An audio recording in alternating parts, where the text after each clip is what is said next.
Cette semaine, nous continuons donc notre lecture des contes de Biddle le Barde et nous allons lire le second conte, le deuxième, La fontaine de la bonne fortune.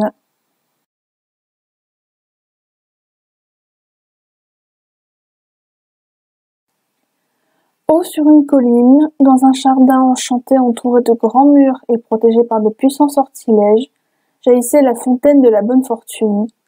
Une fois par an, au cours des heures qui séparaient le lever et le coucher du soleil, au jour le plus long de l'année, un malheureux et un seul se voyait accorder la chance de se frayer un difficile chemin jusqu'à la fontaine, de se baigner dans ses eaux et de recevoir à tout jamais la bonne fortune.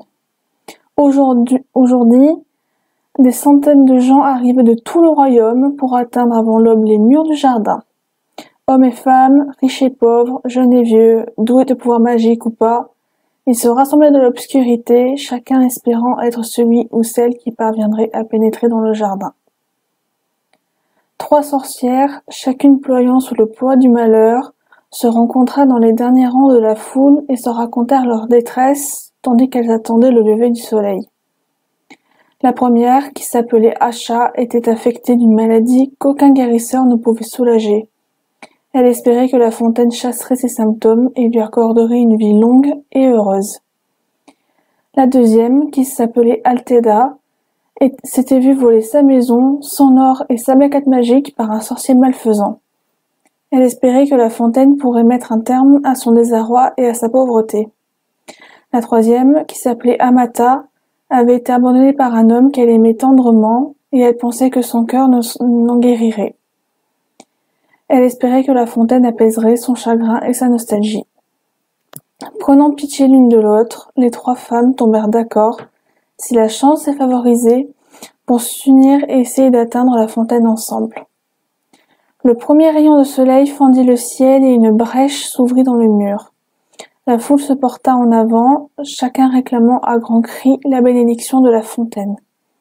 Des plantes grimpantes venues du jardin serpentèrent alors à travers la masse humaine qui se pressait contre la muraille et s'enroulèrent autour de la première sorcière, Asha. Celle-ci attrapa le poignet de la deuxième sorcière, Alteda, qui saisit la robe de la troisième sorcière, Amata. Amata se prit dans l'armure d'un chevalier à la mine lugubre, monté sur un cheval squelettique. Les plantes grimpantes tirèrent les 3 sorcières à travers la brèche du mur et le chevalier, arraché à son cheval, fut entraîné avec elle.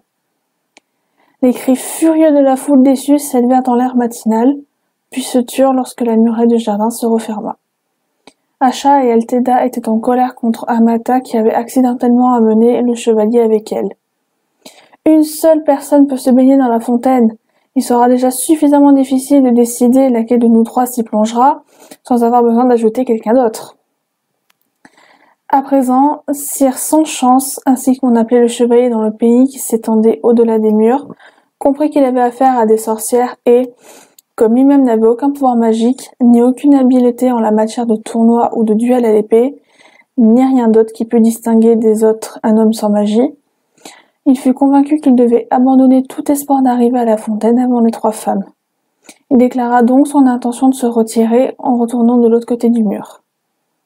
Quand elle l'entendit, Amata se mit en colère à son tour. « Cœur de lièvre, le gronda-t-elle, tirez votre épée, les chevaliers, et aidez-nous à atteindre notre but. » Ainsi, les 3 sorcières et les chevaliers mélancoliques s'aventurèrent dans le jardin enchanté, où des herbes, des fruits et des fleurs rares poussaient en abondance de chaque côté des sentiers baignés par la lumière du soleil. Ils ne rencontrèrent aucun obstacle jusqu'à la colline, au sommet de laquelle se trouvait la fontaine. Là, cependant, enroulé autour du pied de la colline, il y avait un ver, blanc, monstrueux, boursouflé et aveugle. À leur approche, il tourna vers eux une tête affreuse et prononça les paroles suivantes. « Payez-moi avec la preuve de votre douleur. » Sire Sans Chance tira son épée et tenta de tuer la bête, mais la lame se cassa net. Puis Alteda jeta des pierres au ver, tandis qu'Asha et Amata essayaient tous les sortilèges qui auraient pu le soumettre ou l'envoûter, mais le pouvoir de leur baguette magique n'était pas plus efficace que les pierres de leur ami ou l'acier du chevalier. Le ver refusait de les laisser passer. Le soleil s'élevait de plus en plus haut dans le ciel et Asha, désespérée, se mit à pleurer. Le grand ver appuya alors sa tête contre celle d'Acha et but les larmes qui coulaient sur ses joues. Sa soif apaisée, il s'écarta en ondulant et se volatilisa dans un trou du sol. Se réjouissant de sa disparition, les 3 sorcières et le chevalier entreprirent d'escalader la colline, persuadés qu'ils atteindraient la fontaine avant midi. Parvenus à mi-hauteur, cependant, ils trouvèrent devant eux ces mots inscrits dans le sol.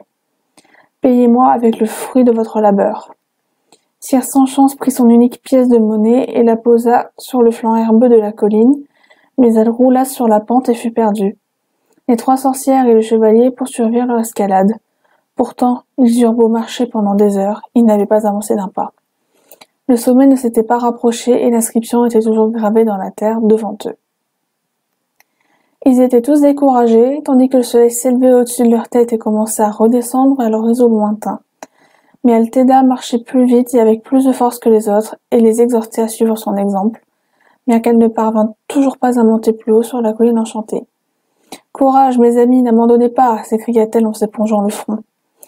Alors que des gouttes de sueur luisantes tombaient sur le sol, l'inscription qui leur barrait le chemin s'effaça et ils s'aperçurent qu'ils pouvaient à présent recommencer à monter. Enchantés de la disparition de ce deuxième obstacle, ils se hâtèrent en direction du sommet, avançant le plus vite possible jusqu'à ce qu'ils aperçoivent enfin la fontaine qui étincelait comme du cristal dans un berceau d'arbres et de fleurs.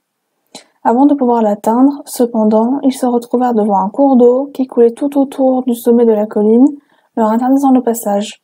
Dans les profondeurs de l'eau claire, une pierre lisse portait ces mots « Payez-moi avec le trésor de votre passé ». Sire Sans-Chance essaya de franchir le cours d'eau en flottant sur son bouclier, mais il sombra. Les 3 sorcières le tirèrent de l'eau, puis tentèrent à leur tour de sauter le ruisseau, mais il refusait de les laisser passer, et pendant ce temps, le soleil continuait de descendre dans le ciel.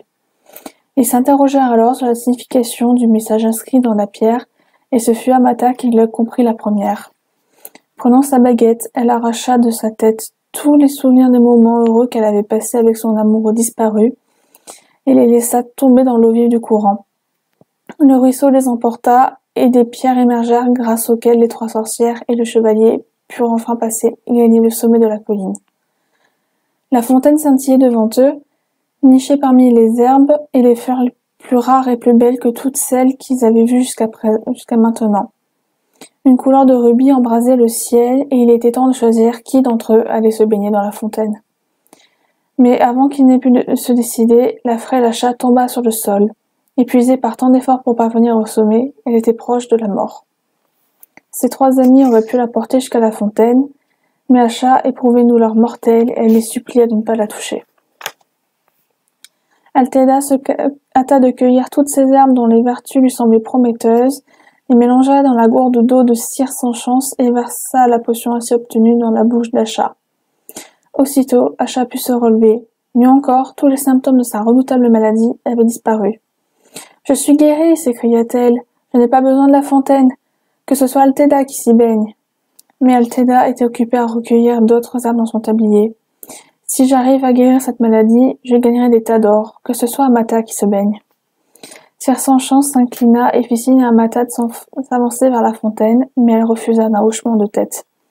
Le cours d'eau avait emporté tous ses regrets d'avoir perdu son amoureux, et elle se rendait compte qu'à présent qu'il avait été cruel, infidèle, et qu'être débarrassée de lui suffisait à son bonheur. « Mon bon chevalier, c'est vous qui devez vous baigner en récompense de votre noblesse de cœur, dit-elle à Sire Sans-Chance.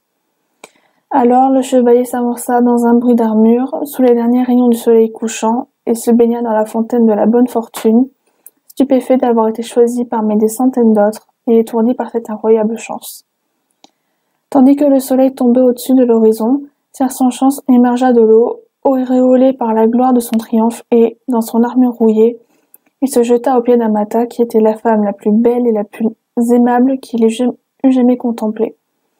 Exalté par son succès, il la supplia de lui accorder sa main et son cœur, et Amata, qui n'était pas moins ravie que lui, comprit qu'elle avait trouvé un homme digne de l'une et de l'autre. Les 3 sorcières et le chevalier redescendirent la colline ensemble, bras dessus, bras dessous. Ils eurent tous les 4 une longue vie de bonheur, et aucun d'entre eux ne sut ni ne soupçonna jamais qu'il n'y avait pas le moindre enchantement dans les eaux de la fontaine. Commentaire d'Albus Dumbledore sur la fontaine de la bonne fortune. La fontaine de la bonne fortune fera toujours partie de nos contes préférés, à tel point qu'il fut le sujet de l'unique spectacle qu'on ait jamais tenté de monter pour la fête de Noël à Poudlard. Notre maître de botanique de l'époque, le professeur Herbert Berry, un adepte enthousiaste du théâtre d'amateur, proposa une adaptation de ce conte bien aimé des enfants afin d'offrir aux enseignants et aux élèves un divertissement de choix à l'occasion de Noël. J'étais alors un jeune professeur de métamorphose et Herbert m'avait confié les effets spéciaux qui comportaient la fourniture d'une fontaine de la bonne fortune en état de fonctionnement et d'une verte colline miniature sur laquelle nos trois héroïnes et notre héros donneraient l'illusion de marcher, tandis qu'elles s'enfonceraient lentement sous la scène pour disparaître peu à peu de la vue. Je crois pouvoir dire sans aucune vanité que ma fontaine et ma colline jouèrent toutes deux avec bonne volonté le rôle qui leur avait été confié. Hélas, on ne saurait en dire autant du reste de la distribution. Sans parler pour l'instant des frasques du gigantesque verre que nous avait procuré notre enseignant en son créature magique, le professeur Sylvanus Brûle-aux-Peaux, l'élément humain se révéla désastreux pour le spectacle. Le professeur Biry, dans son rôle de metteur en scène, avait dangereusement négligé l'imbroglio sentimental qui couvait sous son nez. Il ne savait pas que l'élève qui jouait Amata avait été la petite amie de celui qui jouait Cire sans chance, et que leur liaison avait pris fin 1 heure avant le lever de rideau, c'est-à-dire au moment où Cire sans chance avait transféré son affection sur Acha. Il me suffira de dire que nos chercheurs de bonne fortune n'arrivèrent jamais au sommet de la colline. Le rideau s'était à peine levé que le verre du professeur Brûle-aux-Peaux, identifié à présent comme un serpent cendre soumis à un sortilège d'empiffrement, explosa dans une pluie de flamèches brûlantes et de poussière, remplissant la grande salle de fumée et de débris de décor. Tandis que les énormes œufs enflammés pondus par la créature au pied de ma colline embrasaient le plancher, Amata et Acha s'affrontaient, engageant un duel si féroce que le professeur Biry fut pris dans leur feu croisé. Le personnel dut évacuer la salle car l'incendie qui faisait rage sur la scène menaçait de tout ravager et le divertissement fut conclu par une infirmerie surchargée. Il fallut plusieurs mois pour que la grande salle soit débarrassée de son piquant arôme de bois brûlé, plus longtemps encore pour que la tête du professeur Biry retrouve ses proportions habituelles et que la période de mise à l'épreuve du professeur Brûle-aux-Peaux soit levée. Le directeur, Armando Dipet, imposa à l'avenir une totale interdiction de tout spectacle de Noël, instituant une fière tradition de renoncement théâtral que Poudlard a maintenue jusqu'à nos jours. Indépendamment de notre fiasco scénique, La Fontaine de la Bonne Fortune est sans doute le plus populaire des contes de Biddle, bien que, tout comme Le Sorcier et la Marmite Sauteuse, il ait ses détracteurs. Plus d'un parent a exigé le retrait de ce conte de la bibliothèque de Poudlard, notamment, par coïncidence, un descendant de Brutus Malfoy et ancien membre du conseil d'administration de Poudlard, Monsieur Lucius Malfoy. Monsieur Malfoy a formulé sa demande d'interdiction du conte en écrivant « Toute œuvre, de fiction ou pas, qui fait état de croisement entre des sorciers et des moldus devrait être bannie des rayons de Poudlard. Je ne souhaite pas que mon fils subisse des influences pouvant l'amener à souiller la pureté de son sang à travers la lecture d'histoires qui encouragent un mariage sorcier-moldu. » Mon refus d'enlever le livre de la bibliothèque fut approuvé par une majorité des membres du conseil d'administration. Je répondis à Monsieur Malfoy en lui expliquant ma décision. Les soi-disant familles de sang pur ne maintiennent leur prétendue pureté qu'en supprimant de leurs arbres généalogiques les moldus ou né-moldus, ou en mentant sur leurs origines. Ils tentent ensuite d'imposer leur hypocrisie aux autres en nous demandant d'interdire des œuvres qui traitent de vérités qu'eux-mêmes cherchent à nier. Il n'existe pas de sorcière ou de sorcier dont le sang n'ait pas été mélangé avec celui de moldu, et je considère donc comme à la fois illogique et immoral de retirer du domaine de connaissance de nos élèves des livres qui abordent ce sujet. Cet échange a marqué le début de la longue campagne que Monsieur Malfoy a menée pour me destituer de mon poste de directeur de Poudlard et de celle que j'ai moi-même entreprise pour mettre un terme à sa position de mange-mort favori de Lord Voldemort. Eh ben dis donc, il y a toujours un Malfoy pour emmerder le monde.